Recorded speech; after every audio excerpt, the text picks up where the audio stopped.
온라인 주일학교 시간에 다시 만나 반갑습니다. 전도서 3장으로 시작하겠는데 전도서 3장입니다. 여러분이 본문을 찾는 동안 제가 뭔가를 보여드리겠습니다.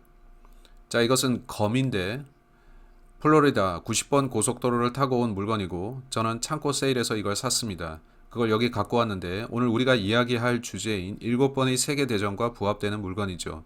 그래서 이 칼을 갖고 왔고 이건 아마 보불 전쟁이나 그 무렵에 만들어진 것 같습니다. 이건 M1866 야다간 바이오넷 총검인데 체이스팟 M1866 프랑스 소총에 적용됩니다.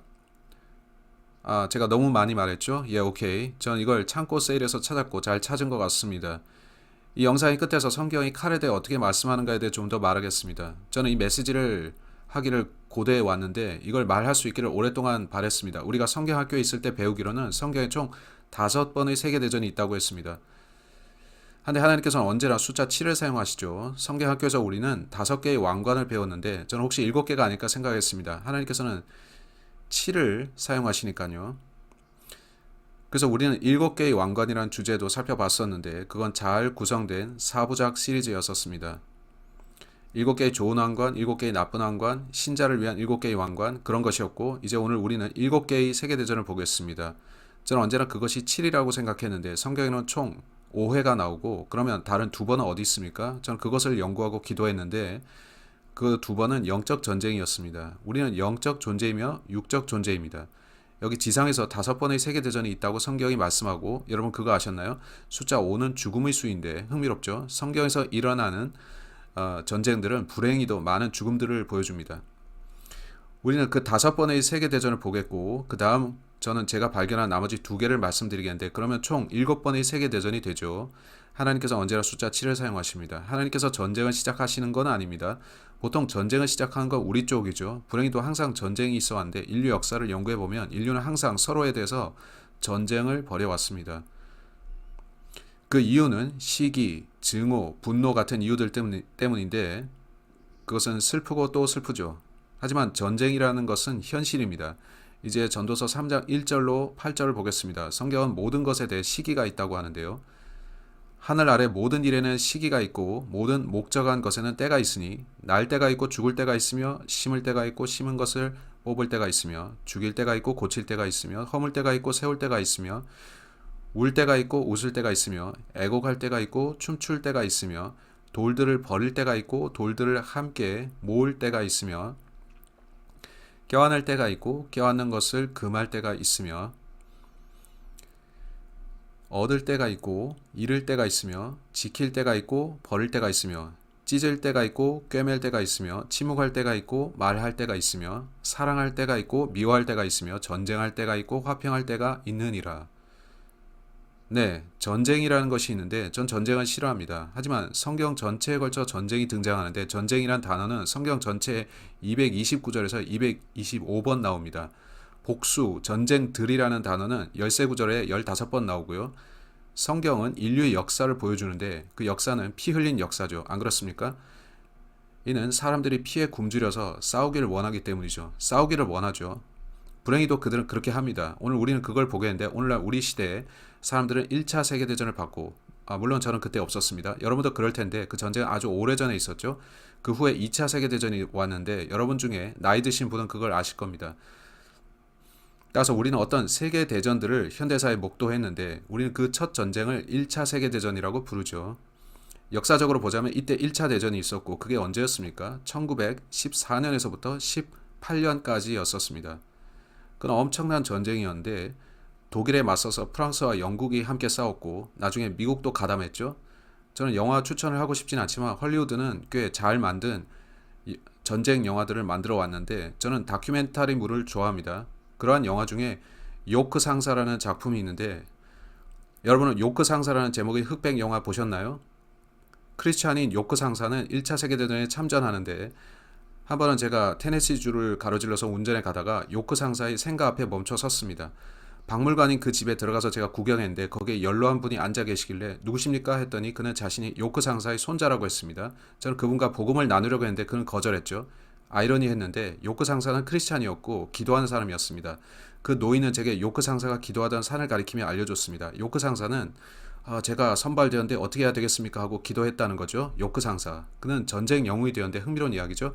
이렇게 1914에서 18년까지 끔찍한 전쟁이 있었고 대전쟁은 아니었지만 사람들을 그렇게 불렀는데 수많은 사람들이 관련되었기 때문이죠. 우리는 그 잔혹성 때문에 그 전쟁을 끔찍하다고 기억합니다.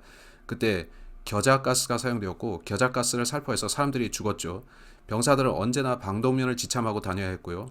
참호전은 끔찍했습니다. 가장 끔찍한 것은 E와 G였습니다. 그 참호들 안에 머물던 사람들은 오물과 불결함 속에 있었는데 많은 이들이 이로 인해 병들어 죽었죠.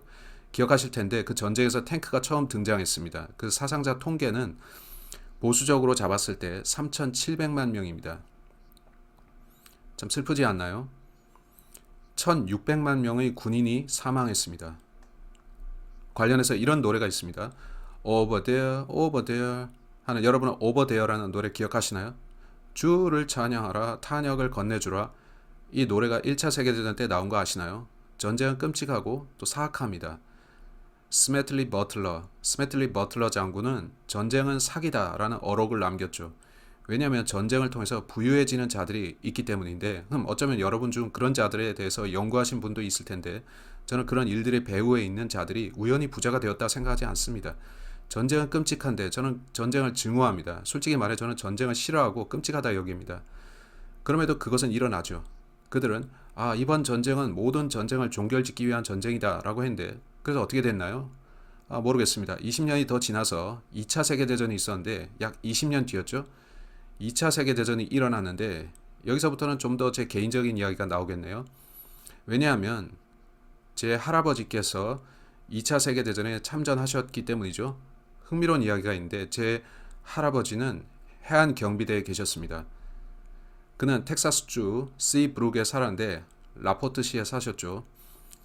그는 선장이었는데 그는 모바피라는 배를 몰았습니다. 모바일 바 어소시에이션이라는 건데 그가 구입한 배였고 65피트 길이의 모바피는 여객용이 아닌 조업선이었습니다. 제 조부께서 고기 잡는 법을 모르셨다면 오늘날 저는 태어나지 못했을 거예요.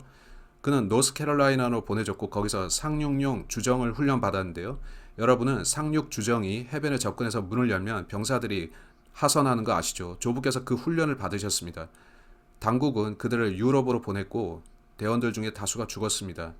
근데 보세요. 한 장군이 말하길 브레이커는 거기 보내지 말라. 그는 내 전속 고기잡이 선장이다. 그는 능숙한 어부이다. 했고 그는 제 할아버지가 전쟁터에 가지 않게 서류를 꾸며줬습니다.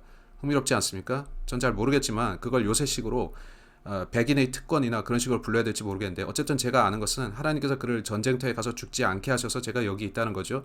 그 전쟁은 끔찍했고 독일은 주축국의 일원이었고 독일, 일본, 이탈리아가 한편이었죠. 연합국은 영국, 프랑스, 미국, 호주 또 심지어 소련도 있었는데 웃긴 점은 역사를 보시면 한때 소련이 추축국 편이었다가 연합국에 붙었다는 거죠. 그 전쟁은 진짜 세계대전이었는데 유럽만이 아니라 태평양을 포함한 전 세계가 전쟁에 들어갔죠. 우리는 절멸 수용소와 홀로코스트를 기억하는데 끔찍한 나치들이 있었죠. 국가사회주의당. 나치가 그 당이었는데 아십니까? 우리는 그들의 표식을 기억하는데 인터넷 세상의 도처에 지금도 나옵니다. 한 번은 제가 2차 세계대전 당시 히틀러 유겐트의 단검을 갖고 있었는데 어떻게 된 일인지 모르지만 그거 이상했습니다. 푸른색으로 글씨가 새겨져 있었는데 그건 피와 영예라고 번역되는 단어가 있었습니다. 거기에 만자 표시도 있었죠. 우리는 이베이 같은 데서 그것을 팔려고 했는데 거기에 스와스티카가 있어서 판매 금지되었습니다. 여러분은 이베이에 그 갈고리 십자가 형상 못 올리는 거 아시나요? 그게 얼마나 끔찍한 상징인지 아니까요. 한 번은 제가 친구에게서 들었는데 그것이 구부러진 십자가 혹은 왜곡된 십자가라 불린다 합니다. 이제 사람들은 그것에 스와스티카라는 이름을 붙였죠. 아십니까? 스와스티카를 거꾸로 하면 인디언 상징이 된다는 거 말이죠. 제 생각에 그건 오클라호마시에 있는 45 보병 부대의 표식이었는데 그들은 2차 세계대전에 참전한 인디언 부대였죠. 그들은 스와스티카를 달았는데 그러나 갈고리 방향이 히틀러와 반대였습니다. 그들은 그 표식을 그럼에도 제거해야 했는데 사람들이 나치로 오인해서 노 그거 인디언 마크예요 해야 했죠. 흥미로운데 이 모든 걸 살펴보면 흥미롭습니다. 하지만 끔찍합니다. 전쟁은 보수적으로 잡아서 7천에서 8,500만 명이 죽었고 사실 2차 세계대전 사망자는 더 많을 것인데 우리는 노래를 기억합니다. 안 그렇습니까? 릴리 마를렌. 여러분의 릴리 마를렌 들어보셨나요? 영어로 버전도 있는데요. Underneath the lamplight by the garden gate. 아세요? 아름다운 노래입니다. 북아프리카에서 영국과 독일이 붙었는데 6시가 되면 양쪽 모두 릴리 마를렌의 노래를 틀었습니다. 6시에 전투가 잠시 중단되고 라디오에서 나오는 릴리 마를렌 노래를 틀었습니다. 그들은 그 부드럽고 감미로운 마를렌 디트리히의 목소리를 듣고 싶어 했죠. 상상되시나요? 탕탕탕. 아, 시간 됐네. 라디오 듣자. 아, 이제 끝났군. 다시 가서 탕탕탕. 그렇게 했다는 거죠. 그들은 현실에 지쳐 있었고 그래서 그 여인의 감미로운 목소리를 들었습니다. 한데 그녀는 스파이였고 그래서 조심해야 했죠.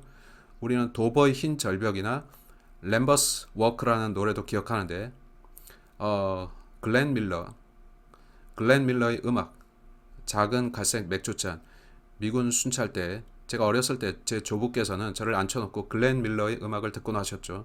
아마 저는 글렌 밀러의 모든 노래를 아는 것 같습니다. 오케이? 저는 좀 구식인데 저는 잘못된 시대에 태어났죠. 근데 이 모든 것은 우리가 기억하는 역사입니다. 우리는 나쁜 것 대신 좋은 것만 기억하려고 하는데 전쟁에선 나쁜 일들이 많죠. 안 그렇습니까? 잔혹행위, 강간, 살인 그런 악한 일들이 벌어지는데 우리는 애써 그런 것들을 무시하면서 사실 그렇게 나쁘진 않았어. 좋은 것만 기억하자 하는데 그래서 그런 노래들을 기억하죠. 하지만 전쟁은 나쁜 겁니다. 우리는 지난 70년 동안 그걸 기억하면서 다시 그런 일이 없게 하고자 해왔습니다. 근데 아십니까? 성경에 따르면 앞으로 또 큰 전쟁이 있습니다. 3차 세계대전. 어쩌면 우리는 지금 그 전쟁의 시작 부분을 보고 있는지도 모릅니다. 이런 말 하긴 싫고 그러지 않았으면 하는데 저는 3차 세계대전을 원치 않습니다. 아십니까? 근데 우리는 우크라이나, 러시아 또 나토가 일을 시작한 걸 보는데 지금이 그 시작일 수 있죠. 성경이 이에 대해서 언급하고 있는데 휴거 직전 혹은 휴거 직후에 저는 여전히 그 전쟁이 언제일지 알고 싶지만 성경은 가르치길 적그리스도가 올 때 평화롭게 온다고 합니다. 먼저 전쟁이 있지 않고서 평화가 올 수 없는 거 아시나요? 따라서 앞으로 3차 세계대전이 있을 것이고 우리가 휴거 직전에 그걸 보든지 아니면 휴거 직후에 있을 텐데 우리는 지금 그 전조를 보고 있는지 모릅니다. 지금 일어나는 모든 일들 말이죠. 3차 대전은 일어날 것입니다. 이제 1차 세계대전은 3,700만 명의 사망자를 냈고 2차 세계대전은 약 8,500만 명이 죽었는데 거의 3배의 희생자가 났죠. 3차 대전은 어떨까요? 먼저 것보다 3배가 날까요? 아니면 그 이상일까요? 분명 수십억 단위의 사상자가 날 겁니다. 그렇게 많은 사람이 죽는 것은 슬픈 일인데 얼마나 두렵습니까? 우리가 그걸 보지 않길 바라고 그 전에 우리가 휴거되었으면 좋겠습니다. 한데 성경은 뭔가 나쁜 일이 일어날 것이라 말씀하는데 데살로니가 전서 5장으로 갑시다. 매우 흥미로운 인물인 알버트 파이크라는 자가 있는데 여러분 그에 대해 들어보셨나요? 그는 프리메이슨이었는데 그가 쓴 책이 있습니다. 그는 5번의 세계대전에 대해서 그가 아는 것을 썼습니다. 제 개인적 생각으로 그는 마귀들과 교섭을 했는데 그래서 그가 그것을 파악한 겁니다. 그는 종말 때까지 있을 5번의 세계대전을 언급했습니다. 여러분이 성경을 보시면 그 안에 그것이 나옵니다. 우리는 하나님의 관점에서 그걸 보는 것이고 그 자는 아마 다른 쪽에서 그걸 봤겠죠? 그는 봤는데 저는 생사람 잡는 이야기 하는 게 아닙니다. 제 말은 심지어 구원받지 못한 사람이 5번의 세계대전을 봤다는 겁니다. 따라서 이 지점에서 3차 대전이 있을 것이고요. 이제 데살로니가 전서 5장 1절로 3절을 보십시오. 그러나 형제들아 때와 시기에 관하여는 내가 너희에게 쓸 필요가 없나니 주의 날이 밤의 도둑같이 그렇게 오는 줄을 너희 자신이 완벽히 아느니라. 그들이 평안하다 안전하다 하고 말할 때 이거 대단하지 않습니까? 이게 왜 놀라운지 아세요? 유엔에는 안전보장 이사회가 있고 매년 그들은 평화와 안전을 말하는데 이 구절과 같죠? 그들은 성경이 미리 말씀한 대로 말하고 있는 것입니다. 아이벤 여자에게 해산의 고통이 닥치는 것 같이 갑작스러운 파멸이 그들에게 닥치나니 그들이 피하지 못하리라. 그러나 형제들아 너희는 어둠 속에 있지 아니하므로 그날이 도둑같이 너희를 덮치지 못하리라. 따라서 여러분 우리는 건져냄을 받을 겁니다만 우리가 3차 세계대전의 시작을 보고 갈까요? 그 전쟁이 지속되면서 앞으로 좀 더 갈 텐데 그래야 평화의 사람이 적그리스도가 나오겠죠. 그가 평화롭게 오기 전에 먼저 전쟁이 있을 겁니다. 맞죠? 이제 구절들을 보겠는데 다니엘서 8장으로 갑시다. 다니엘 8장에서 우리는 적그리스도가 나오는 걸 봅니다. 저는 이 자가 장차 올 적그리스도라고 보는데 어떤 해석가들은 이것은 다 과거의 사건이다. 과거다 하는데 문맥을 보세요. 이 일들이 왜 적그리스도가 나타날 마지막 날들에 대한 것이라고 제가 믿는지를 여러분이 아실 겁니다. 다니엘서 8장 23절 그들이 왕국의 마지막 때 자 이건 지금을 말하는 것 같죠? 이건 당시를 말하는 게 아니라 마지막 때를 가리키는 겁니다.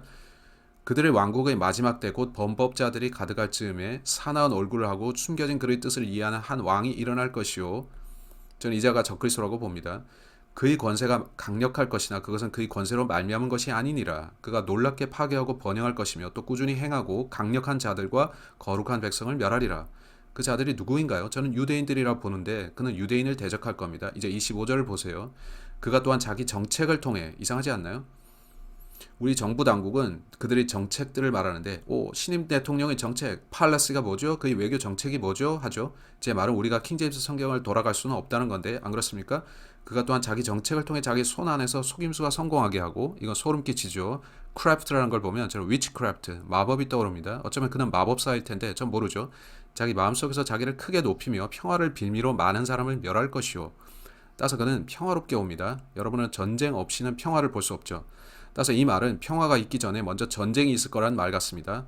또한 통치자들의 통치자를 대적하여 일어설 것이나 그가 손으로 말미암지 아니하고 무너지리라.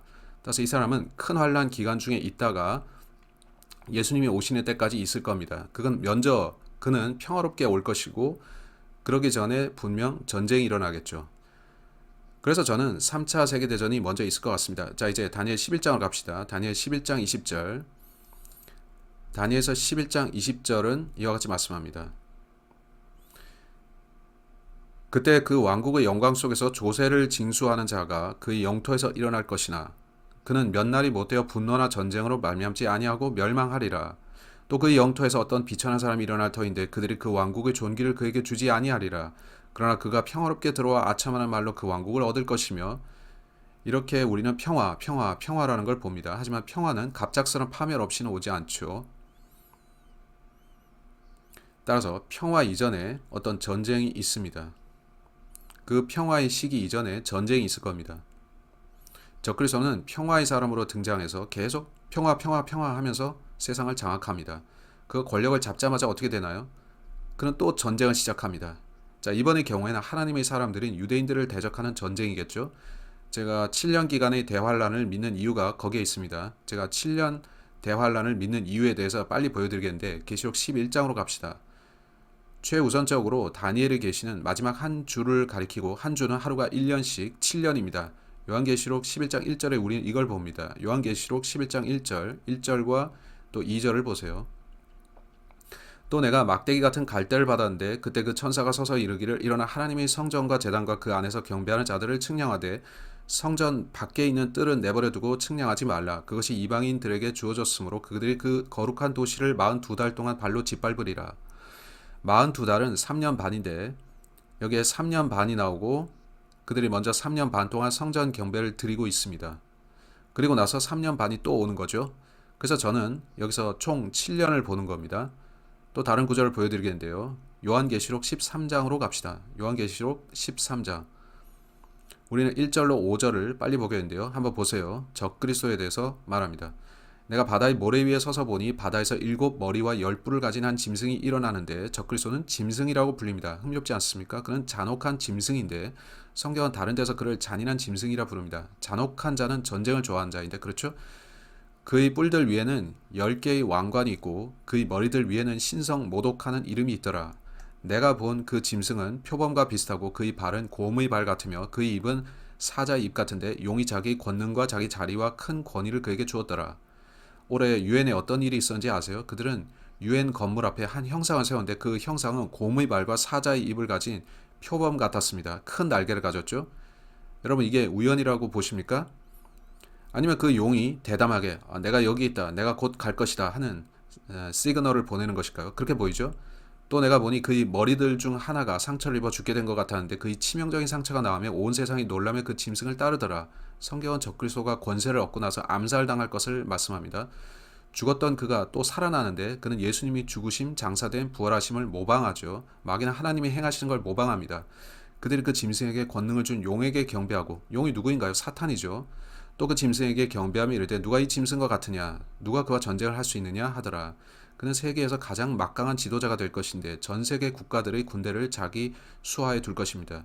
우리 주와 구원자인 예수 그리스도 외에는 누구도 그를 이길 수 없죠. 아멘. 5절 보세요.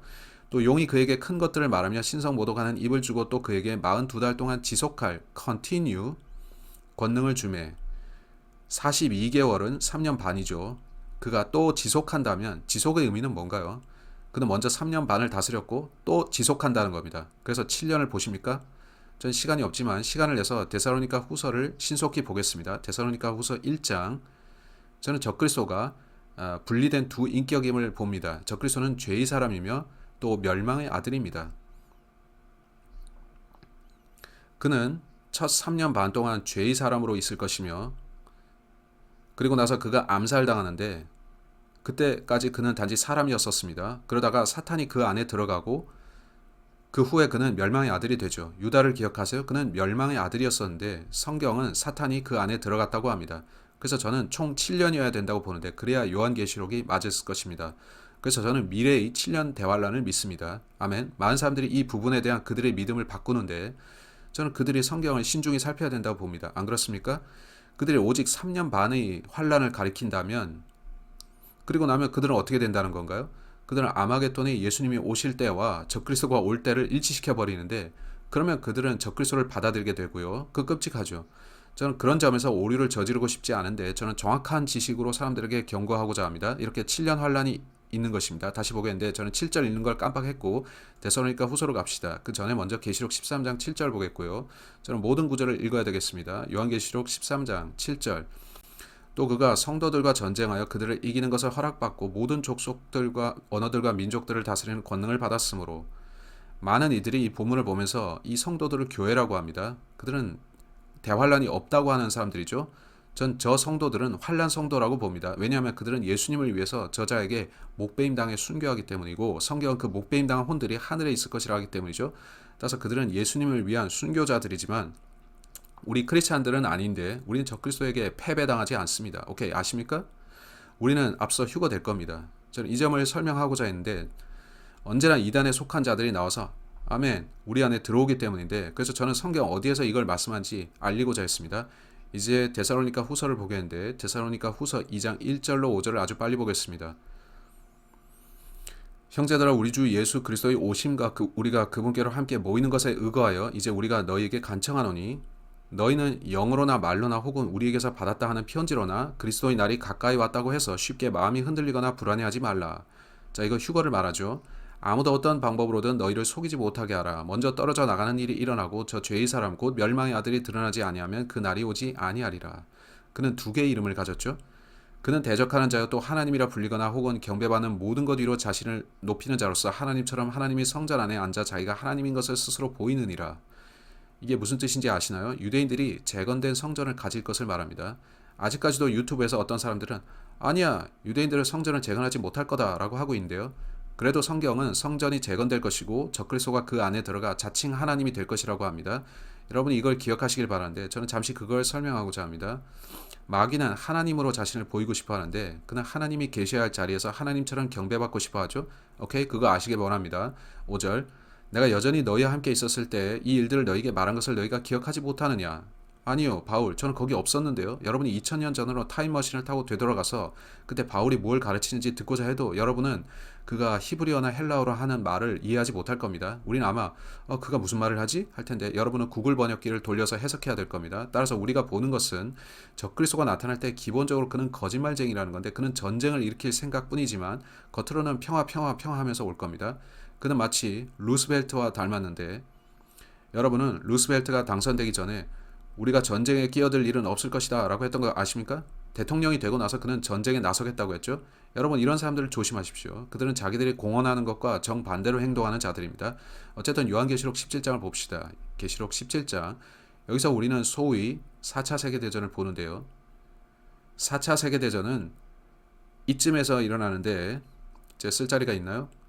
4차 세계대전. 그 전쟁은 예수님이 돌아오실 때 일어나는데 즉 기본적으로 적그리스도는 예수님께 대해서 전쟁을 선포합니다. 이제 그는 예루살렘에 대해서도 그렇게 하고 유대인들을 죽이려 하는데 이는 그들이 하나님의 선민이기 때문입니다. 계시록 12장에 따르면 그들은 보호를 받는데 제가 어디 뒀나요? 요한계시록 17장. 여기서 이에 대해 어떻게 말씀하는지를 보겠습니다. 요한계시록 17장. 자, 이걸 읽겠습니다. 계시록 17장 10절로 14절.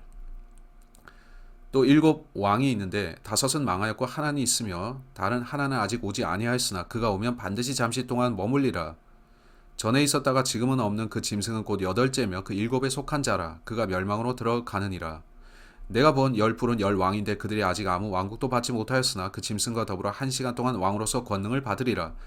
이들이 한 생각을 가지고 자기들의 권능과 힘을 그 짐승에게 주리라. 적그리스도는 세상을 10개의 왕국으로 분할하는데 그건 흥미롭죠. 14절. 이들이 어린 양과 전쟁을 할 것이나 하나님께 감사하게도 어린 양께서 그들을 이기시리니. 따라서 여러분이 이기는 편에 속하려면 예수님 편에 있어야 되죠. 아멘. 그분은 주들의 주시오 왕들의 왕이시며 또 그분과 함께 있는 자들은 부르심을 받고 선정된 신실한 자들이니라 하더라. 자, 이게 4차 세계대전인데 적그리스도라는 이 자는 아마겟돈 골짜기로 그의 군대를 행군시킵니다. 무기또라고 하죠. 그는 하나님을 대적해서 전쟁을 시작하고 예수님이 오시면서 그분의 입에서 나오는 칼로 그를 패배시키십니다. 입에서 하 하고 칼이 나오는 거 상상해 보세요. 그래서 그 군대는 모두 산채로 구워집니다. 또 많은 일들이 일어나는데 인류 앞에는 아직도 1000년이 남아 있습니다. 요한계시록 19장 19절로 가서 조금 더 보겠는데 계시록 19장 19절. 또 내가 보니 그 짐승과 땅의 왕들과 그들의 군대들이 함께 모여 말 타신 분과 그분의 군대를 대적하여 전쟁을 일으키다가. 여기 나오는 분이 누구인가요? 예수 그리스도죠. 그분의 군대는 누구입니까? 구원받은 우리입니다. 하나님께 감사하게도요. 짐승이 잡히고 또 그 앞에서 기적들을 행하던 거짓 대언자도 그와 함께 잡혔는데 그 거짓 대언자는 짐승의 표를 받은 자들과. 잠시 이걸 말씀드리겠는데 적그리스도는 기만자입니다. 그 입에서 나오는 모든 말은 거짓입니다. 전임 대통령이 했던 연설이 있는데 그가 자신의 가장 큰 관심사라고 밝힌 것은 자신이 거짓 정보에 의해서 과소평가되었다는 것이었습니다. 그는 그것들을 가리키면서 그 모든 것이 거짓 정보라고 말했는데 그걸 보면서 저는 머리를 긁적거리면서 그런 것 같다라고 했죠. 이로 인해서 저는 어떤 서술 기법이 있고 우리는 진실보다 거짓을 믿도록 유도되어 간다는 생각을 합니다. 그건 성경과 맥락이 같은데 마지막 날들에 적그리스도가 나타나면 그는 온통 자신의 거짓말로 사람들을 속일 것입니다. 여러분은 자기 인생에서 선택할 권리가 있는데 거짓을 믿고 그 거짓의 세상에 머물든지 아니면 빠져나와서 진리가 있는 쪽으로 와서 진리를 믿는 사람들 쪽에 있을 것인지 선택입니다. 우리는 명백히 세상에서 주는 거짓 정보의 공작 속에 살고 있습니다. 그래서 여러분에게는 분별력이 필요한데 전 여러분께 성경으로 와서 진리를 찾으라고 합니다. 사람들이 하는 말을 주의하세요. 아멘. 제가 어디를 읽다가 멈췄나요? 계시록 19장. 제가 20절까지 읽었습니까? 오케이, 20절. 짐승이 잡히고 또 그 앞에서 기적들을 행하던 거짓 대언자도 그와 함께 잡혔는데 그 거짓 대언자는 짐승의 표를 받은 자들과 그 형상에게 경배하던 자들을 그 기적들로 속이던 자들아. 이 둘이 산채로 유황으로 불타는 불호소에 던져지고. 주의할 것은 유황으로 불타는 A lake of fire라 되어 있다는 거죠. 예수님이 돌아오셔서 적그리스도를 패배시키시면 그는 저 아래로 내려갑니다. 사탄도 내려갈 텐데 사탄은 저 아래에 1000년간 있을 것입니다. 그 후에 그는 다시 복귀하는데 무엇을 위해서인가요? 5차 세계대전을 위해서이죠. 사탄은 또 한 번 시도할 텐데 여러분은 그가 어떤 교훈을 배웠어야 된다 보지 않습니까? 그는 자신이 이길 수 없음을 알면서도 또 시도하는 것입니다. 그는 에너자이저 토끼처럼 결코 멈추지 않습니다. 사탄은. 그래서 서글픈 일이죠. 계시록 9장을 빨리 보겠습니다. 성경은 적그리스도의 군대의 규모도 이야기합니다. 그거 아셨나요? 믿을 수가 없죠. 요한계시록 9장 13절. 여섯째 천사가 나팔을 분 뒤에 내가 들으니 하나님 앞에 있는 금 제단의 네 뿔에서 한 음성이 나서 나팔을 가진 여섯째 천사에게 말하기를 큰 강 유프라테스에 묶어둔 네 천사를 풀어주라 하더라. 이에 네 천사가 풀려나는데 그들은 어느 해 어느 달 어느 날 어느 시에 사람들의 3분의 1을 죽이려고 예비된 자들이더라. 그 기병들 군대의 수는 2억이었으며 내가 그들의 수를 들었노라. 그 이하에서 그 기병들의 모습을 묘사하고 있죠. 2억의 기병대입니다. 2억 명이죠. 이건 정말 많은 숫자죠. 현재 세상에 2억 명 규모의 군대가 존재합니까? 그러한 군대가 나타날 수 있는 가능성은 오직 중국 혹은 중국 러시아가 연합할 경우뿐인데요. 여러분은 중국과 러시아가 다시 끈끈한 동맹이 되는 걸 아시나요? 와우! 그건 성경이 참인 걸 증명하는데 그들이 연합해서 군대의 수가 2억이 된다면 맞다는 거죠. 성경으로부터 돌아갈 길은 없는데 여러분은 주의해야 합니다. 이제 우리는 5차 세계대전을 봅니다. 4차 세계대전에서 사탄은 여기 아래로 내려가고 이제 계시록 20장을 보겠습니다. 이 모든 것은 5번의 세계대전을 가리키는데 그건 참이고 저는 우리가 이걸 성경학교에서 배웠음을 감사합니다. 한데 저는 언제나 생각하기를 하나님께서는 숫자 7을 쓰시는데 이것도 7 아닐까? 이제 저는 어떻게 7번이 되는지 말씀드리죠. 계시록 20장 1절로 3절. 또 내가 보니 한 천사가 바닥 없는 구덩이의 열쇠와 큰 사슬을 손에 들고 하늘로부터 내려와 마귀와 사탄이 그 용 곧 저 뱀을 붙잡은 뒤 그를 천년 동안 결박하여 바닥 없는 구덩이에 던져 가두고 그에게 봉인을 하여, 따라서 아마겟돈의 전쟁을 통해서 사탄은 잡혀서 천년간 갇혀 있습니다. 바닥 없는 구덩이에 던져 가두고 그에게 봉인을 하여, 아멘. 그가 봉인되는 것에 감사합니다. 원하기로는 우리가 적그리스도를 지금 shut up, 입 다물게 하고 싶은데 이는 그가 전파하는 모든 말이 거짓이니까요. 그에게 봉인을 하여 천년이 찰 때까지 그가 더 이상 민족들을 속이지 못하게 하였는데 그 뒤에는 그가 반드시 잠시 동안 풀려나리라. 저 왜인지 모릅니다. 왜 그가 다시 풀려난지 모르죠. 제 생각에 예수님이 천년간 통치하시면 그분이 통치하신 걸 싫어하는 자들이 많이 있을 텐데, 그래서 그들은 반역을 생각할 겁니다. 주님께서는 너희가 그렇게 하고 싶으면 반역할 기회를 준다. 내가 마귀를 다시 풀어주어서 너희를 속일 기회를 준다. 너희가 나를 싫어한다면 그렇게 한다 하시는 거죠. 이렇게 주께서는 자신이 모든 대적들을 다시 모으시는데 그들을 한 번에 쳐서 멸하십니다. 그들은 이 모든 것이 하나님의 계획의 일부인 걸 모른 채로요. 아멘. 그들 모두를 한 장소에 모아 처리하는 게 일일이 모으는 것보다 쉽죠. 그 구절이 말미에서 뭐라고 말씀하십니까? 생략하고 7절로 가겠습니다. 7절로 가죠. 그 천년이 다 참에 사탄이 자기 감옥에서 풀려나고 나가서 땅의 사방에 있는 민족들 곧 곡과 마곡을 속이며, 저는 곡과 마곡에 대해 지금 설명할 수는 없는데 제가 알기로 에스겔서 38장에 곡과 마곡이 나옵니다. 근데 이번에는 천년왕국 끝에 곡과 마곡이 또 나옵니다.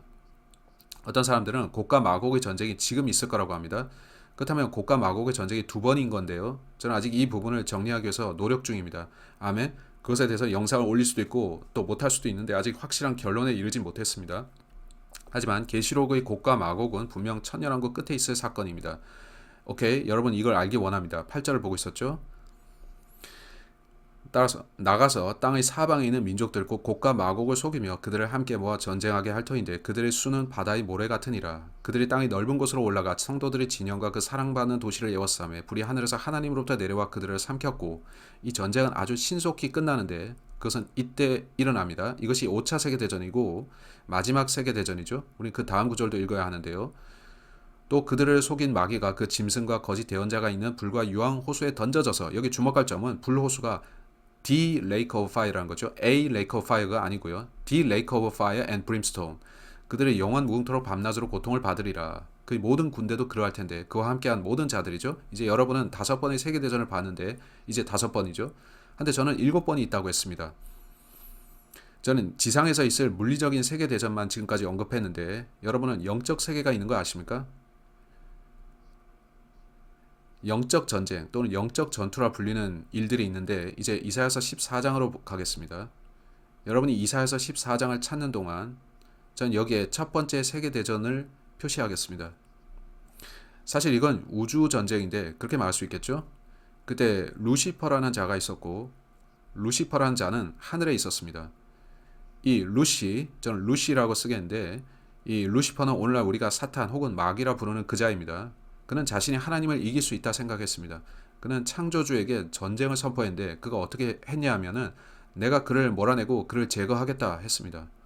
그 일은 결국 성공하지 못했는데요. 그는 하늘에서 쫓겨났습니다. 이사야서 14장 오 아침의 아들 루시퍼야 내가 어찌 하늘에서 떨어졌는가. 새 역번들이 루시퍼를 어떻게 바꾸는지를 보세요. 민족들을 약하게 한 자야 내가 어찌 끊어져 땅바닥으로 떨어졌는가. 내가 내 마음속으로 이르기를 내가 하늘로 올라가 내가 하나님의 별들 위로 내 왕좌를 높이리라. 내가 또한 북쪽의 옆면들에 있는 회중의 산 위에 앉으리라. 그는 5번 나아라고 합니다. 내가 구름들이 있는 높은 곳 위로 올라가 내가 지극히 높으신 분과 같이 되리라 하였도다. 그러나 너는 지옥으로 곧 그 구덩이의 옆면들로 끌려 내려가리라. 첫 번째 세계대전은 그래서 영적 전쟁이었는데 그때 루시퍼는 내가 세상을 장악하자 했죠. 그는 하나님께 대해 전쟁을 선포했습니다. 그 전쟁이 결코 끝나지 않았다는 거 아시나요? 그 전쟁의 평화조약은 결코 맺어진 적이 없고 휴전협정도 없었습니다. 지금까지도 마귀는 하나님과 전쟁 중입니다. 그는 이 땅에서 그 전쟁을 이어나가고 있습니다. 제가 어떻게 생각하냐면 저는 지상의 전쟁들의 배후에 마귀가 있다고 봅니다. 마귀는 사람들이 죽어가는 걸 기뻐하기 때문이죠. 마귀가 무슨 일을 했냐 하면은 그는 하나님께서 아담과 이브를 만드시자마자 그 첫 번째 전투를 벌여서 이겼습니다. 안 그렇습니까? 그는 아담과 이브를 유혹하는 데 성공했습니다. 그는 지금까지도 사람들을 계속 속이죠. 마귀는 하나님께 전쟁을 선포하고 그분을 몰아내려고 했습니다. 그 전쟁은 7천년간 이어지고 있고 성경은 그 끝이 저기에 있다고 하는데 성경에 의하면 7천년의 인류 역사가 있고 그 전쟁도 7천년에 걸쳐서 있습니다. 세계 역사에는 많은 전쟁이 있는데 30년 전쟁이 있었죠. 저는 역사 공부하기를 좋아하는데 100년 전쟁도 있었죠. 하지만 누구도 7천년의 전쟁이 있다고는 말하지 않습니다. 하하, 그거 아셨나요? 역사책이나 대학에서 누가 그렇게 가르칩니까? 그들은 그걸 믿지 않는데 그들의 인류 역사가 수백만 년이라고 하고 저러한 전쟁을 말하지 않습니다. 하지만 이것은 참된 전쟁이고 여러분의 혼을 놓고 싸우는 전투입니다. 사탄이 하나님을 대적하는 영적 전투인데 그 전쟁의 첫 번째 희생자가 누구인지 짐작해 보세요. 아담과 이브인데 그들이 영적으로 죽었죠. 사탄은 하나님을 증오하고 그분을 이기려고 하지만 결코 그럴 수 없습니다. 어쨌든 그는 하나님을 미워합니다. 그는 하나님께 반역했는데 그때 그가 무엇을 깨달았을까요? 내가 좀 더 많은 군대가 있다면 일이 쉬웠을 텐데. 그래서 그가 무슨 일을 했습니까? 창세기 6장. 무슨 일을 했습니까? 성경 어떤 천사들이 내려왔다고 말씀합니다. 마귀는 타락한 천사들로 이루어진 자신의 군대를 가지게 되었는데 내가 그들을 내 편으로 끌어들인다면 우리가 힘을 합쳐 싸워서 하나님을 몰아낼 수 있을 것이다 했죠. 그래서 성취되었나요? 아닙니다. 에베소서 6장을 펴보세요. 이제 저는 마귀가 어디에서 왔는지 그걸 말할 시간은 없습니다. 그들은 어쨌든 타락 천사들과 관련이 있는데 마귀는 자신이 천사들을 타락시켰고 거인들이 탄생했습니다. 그것들은 이 땅에 만들어진 그의 족속이자 백성이었는데 하나님께서 자신의 족속인 인간을 가지신 것과 같았죠. 그 거인들은 6개의 손가락과 6개의 발가락을 가진 거인이었는데 저는 마귀들이 그 거인들로부터 나왔다고 믿습니다. 마귀들은 영적 세계에서 온 것들인데 예수께서는 그것들을 다루셔야만 했고 성경에서 그것은 부정한 영들이나 마귀들이라 불립니다. 에베소서 6장이 어떻게 말씀하는지 보세요. 우리가 아직 이 전투 중에 있는 거 아시나요? 오늘 우리는 기도에 대해서 나눴었는데 여러분은 기도가 이 싸움의 한 부분을 담당하는 걸 아십니까? 기도의 용사. 여러분은 영적 싸움을 싸우고 있으니까요. 에베소서 6장 12절 우리는 살과 피로 맞붙어 싸우지 아니하고 이 아래의 싸움이 아니라는 겁니다. 권력들과 권능들과 이 세상 어두움의 치리자들과 높은 처소들에 있는 영적 사악함과 맞붙어 싸우느니라. 이 싸움은 저 타락 천사들과 그들이 이 아래에 일으키는 일들과 관련된 것이 아니면 무엇이겠습니까? 이 싸움은 마귀들과 악령들과 상관이 있죠. 아직도 저에게 이런 말 하는 분들이 계십니다. 브레이커 형제, 마귀가 저를 계속 괴롭힙니다. 제가 새 집으로 이사했는데 제가 잠을 이루지 못합니다. 그 방에 어떤 존재가 있습니다. 네, 그런 것은 진짜 있습니다. 여러분, 그것들은 진짜 있습니다. 우리 크리스찬들은 그것들이 누구인지 아는데요. 온라인.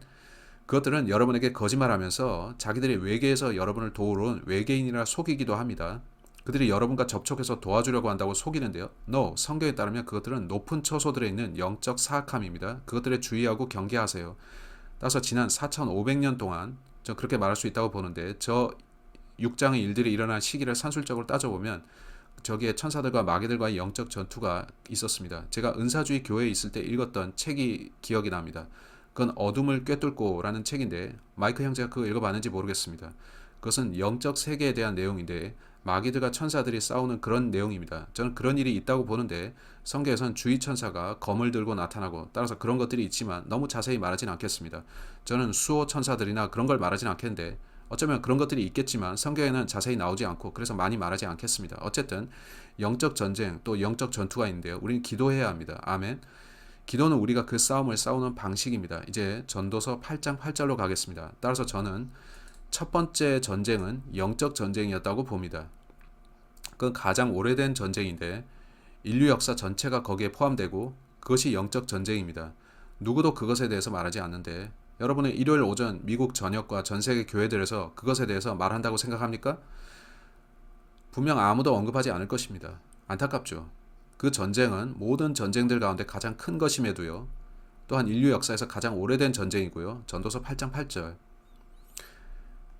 영을 다스릴 권능이 있어 영을 머무르게 할 사람이 아무도 없고 사람은 죽는 날의 권능을 소유하지도 못하며 그 전쟁에서는 면제받는 일도 전혀 없나니 사악함도 자기에게 넘겨진 자들을 구출하지 못하리라.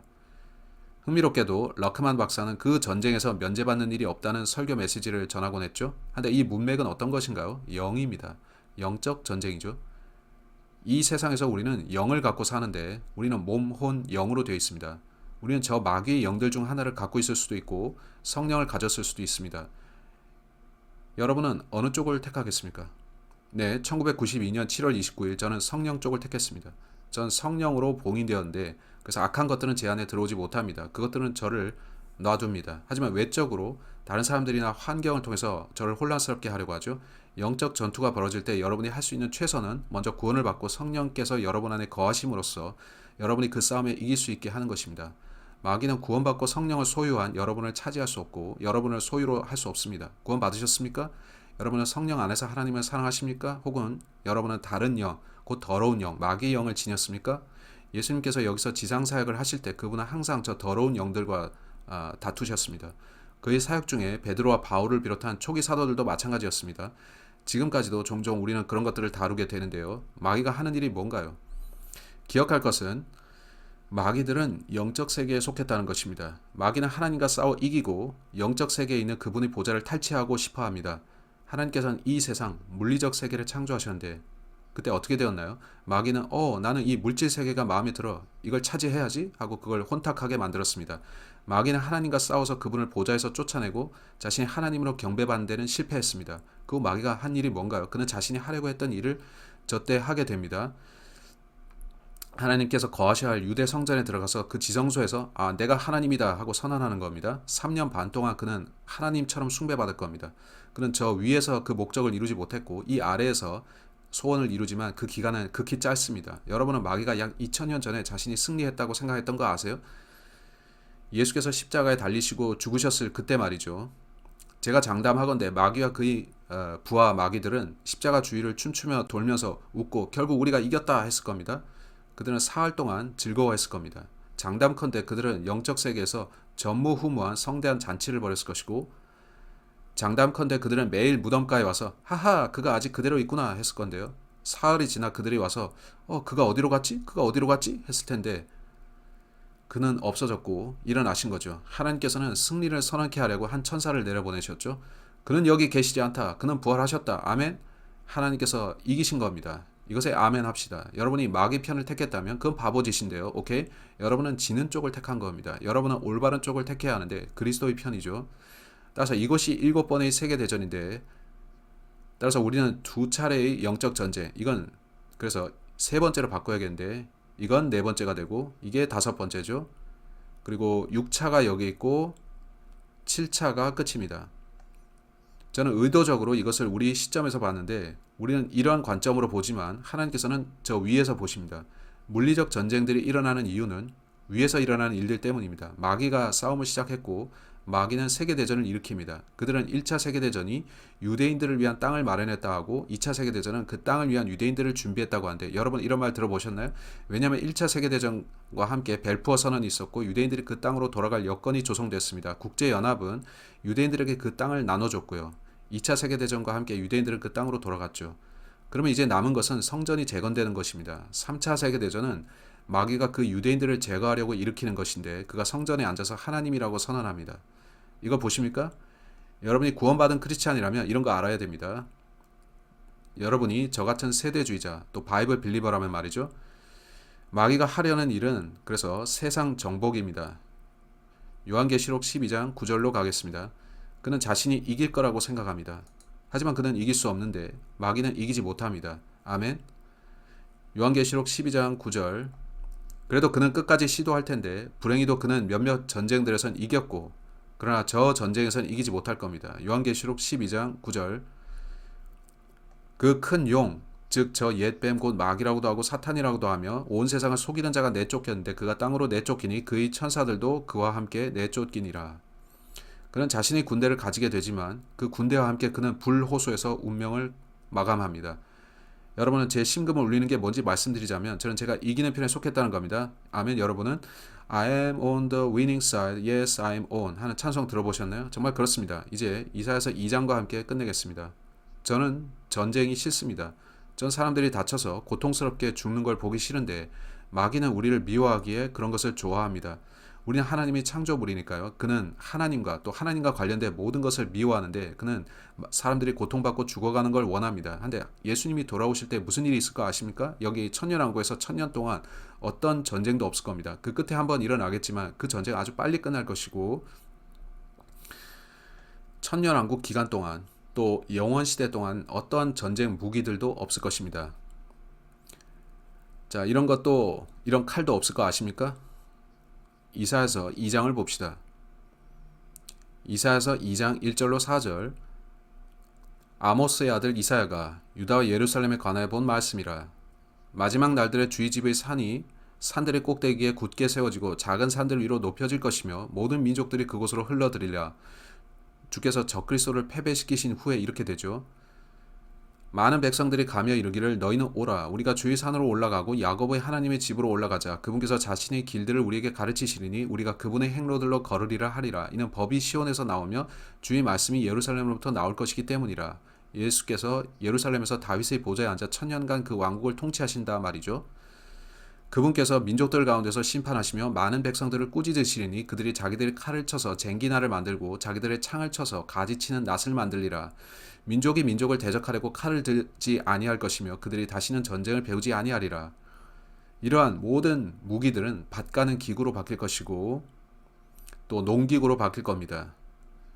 성경을 안다는 것이 얼마나 큰 축복인가요? 여러분이 어느 쪽을 택해야 되는지 안다는 것이 말이죠. 어떤 사람들은 지금 우크라이나에서 전쟁이 벌어지는데 당신은 이쪽 편을 하십시오. 저쪽 편 하십시오 합니다. 저는 영적 전쟁을 하느라고 너무 바쁩니다. 저 사람들이 구원을 받는 걸 보기 원합니다. 여러분이 구원받지 못한 채로 이러한 전쟁 중 하나에서 죽게 되면 비극입니다. 여러분은 죽을 뿐 아니라 영원한 잘못된 처소에서 지내기 때문이죠. 복음은 고린도전서 15장 1절 4절에 나오는데 그리스도께서 여러분을 위해 죽으셨고 바로 거기서 그가 승리하셨죠. 그분은 마귀를 십자가에서 이기셨죠. 그분의 계획은 몸소 죽고 장사되고 부활하시는 것이었습니다. 이를 통해 여러분은 구원받고 예수님의 군대의 일원이 되는 것입니다. 아멘. 그렇게 된 구원받은 자는 아마겟돈에 그분과 함께 돌아오는데 따라서 우리를 끌어올리는 휴거가 먼저 일어나야 합니다. 그 구절들을 살필 시간은 없지만 그가 오실 때 그분의 군대의 모습은 요에서에 묘사됩니다. 오늘 여기까지 할 텐데 누구든 질문이나 하실 말씀 있으신가요? 저는 아주 빨리 달렸고 저는 보여드릴 게 많았지만 제게는 참 흥미진진했습니다. 저는 숫자 7을 강조하고 싶었는데 여러분 우리는 이 땅에서 벌어지는 사건이 아닌 저 영적 싸움에 집중해야 합니다. 네, 말씀하세요. 당신은 사탄이 잠시 풀려나는 것에 대해 본문을 읽었는데요. 그건 하나님께서 진정 자신의 백성이 아닌 자들을 2차에 걸쳐서 걸러내고 제거하심으로써 영원 동안 100%의 무흠성을 지키시려는 것 같네요. 저는 당신이 더블 쉬프팅 이라 부르는 표현을 좋아하는데요. 당신이 잘 심고 나서 밀을 옮기는데